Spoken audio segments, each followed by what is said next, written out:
तो हमारा यह आंदोलन जारी रहेगा। अगर हम फौज में नहीं गए तो उसके लिए मरना शहीद रहेंगे। मंजूर है, हम मरेंगे, कबूल है।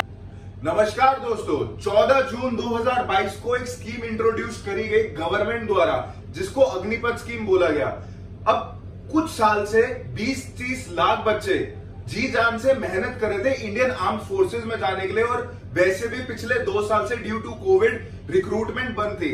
अब रिक्रूटमेंट 1 जुलाई से स्टार्ट होने वाली है, तो एक स्कीम लिया है अग्निपथ स्कीम। वो बहुत बड़ा सरप्राइज रहा है इन 30 से 40 लाख बच्चों के लिए। तो 1 जुलाई 2022 से गवर्नमेंट ने ऑफिशियली अनाउंस कर दिया है कि इंडियन आर्म्ड फोर्सेस की रिक्रूटमेंट स्टार्ट हो जाएगी। लेकिन अग्निपथ स्कीम से पहले जो रिक्रूटमेंट और जो क्राइटेरिया होता था वो समझ लेना ज्यादा जरूरी है। तो पहले जो टेन्योर पीरियड होता था वो 15 साल प्लस होता था, और साथ में लाइफ लॉन्ग पेंशन मिलती थी एंड सारे अलाउंसेस मिलते थे। तो चलिए बात करते हैं ये कंट्रोवर्शियल स्कीम अग्निपथ के बारे में। जो इसका एज क्राइटेरिया था, पहले 17.5 साल से लेकर ये 21 साल तक था। फिर गवर्नमेंट ने दोबारा इसमें चेंज लाया, जो कि 23 साल कर दिया बढ़ा के। और जो सोल्जर सेलेक्ट होंगे इस स्कीम में, उन सोल्जर्स को अग्निवीर बोला जाएगा। और इसका जो टेन्योर पीरियड है वो 4 साल का रहेगा, और इसमें कोई पेंशन नहीं मिलेगी और ना कोई अलाउंसेस मिलेंगे। और जो इसका पे स्केल रहेगा वो पहले साल आपको हर महीने 30,000 रुपए मिलेंगे, फिर दूसरे साल वो बढ़ के 33,000 हो जाएंगे, और तीसरे साल वो बढ़ के 36,500, और लास्ट चौथे साल वो 40,000 हो जाएंगे। और हर महीने की सैलरी में से 30% पैसा कटेगा एज अ सेवा निधि पैकेज। और ये पैसा आपको 4 साल पूरा होने के बाद गवर्नमेंट 11,71,000 रुपए देगी, और ये 30% उसमें मिले हुए होंगे। लेकिन ये शॉर्ट सर्विस कमीशन पोस्ट के लिए नहीं है, जैसे कि लेफ्टिनेंट जनरल, ये नॉन कमीशन रैंक्स के पोस्ट के लिए ही है, उनको ही रिक्रूट करा जाएगा। और जो अग्निवीर होंगे उनको लोअर रैंक्स दी जाएगी, जैसे कि सिपाही नायक।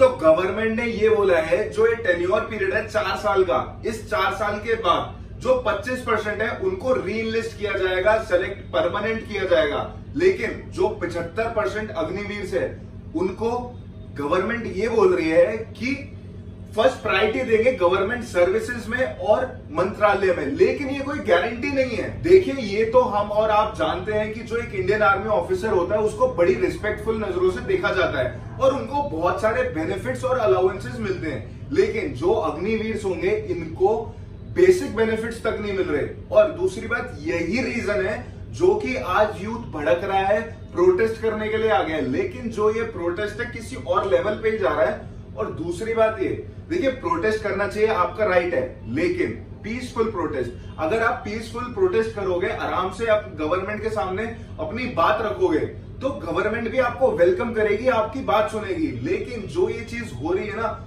उससे गवर्नमेंट को एक मौका मिल जाएगा पूरे के पूरे ग्रुप के अगेंस्ट एक्शन लेने का। तो ऐसा मत करिए। बिहार,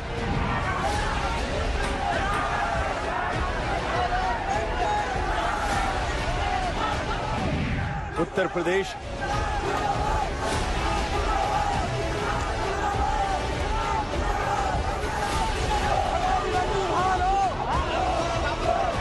हरियाणा।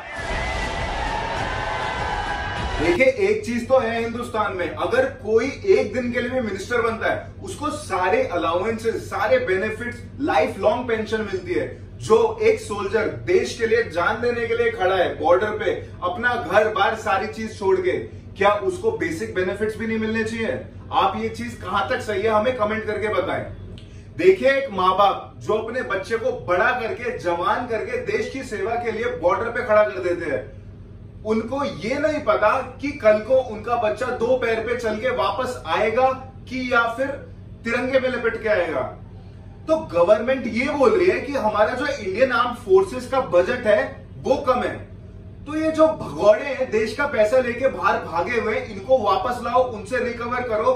आपको अग्निपथ स्कीम ही क्यों निकालनी है? देखिए, इस चीज से हम भी एग्री नहीं है। जो ये स्कीम आई है वो ठीक है, क्यों 4 साल आप ये सोल्जर्स का यूज करके उनको वापस अगर सोसाइटी में छोड़ना ही है, तो वो बच्चा क्यों अपने 4 साल लगाएगा? वो क्यों ट्रेनिंग लेगा इन चीज की? वो अपना स्टार्टिंग से उनका जो माइंड सेट है वो यही रहता है कि बड़ा होके मेरे को आर्मी में जाना है। और पहले किसान रोड पे था, आज जवान रोड पे है, जो कि ऐसा नहीं होना चाहिए। यही हमारी देश की शान है। जय जवान, जय किसान, नमस्कार, जय हिंद, जय भारत।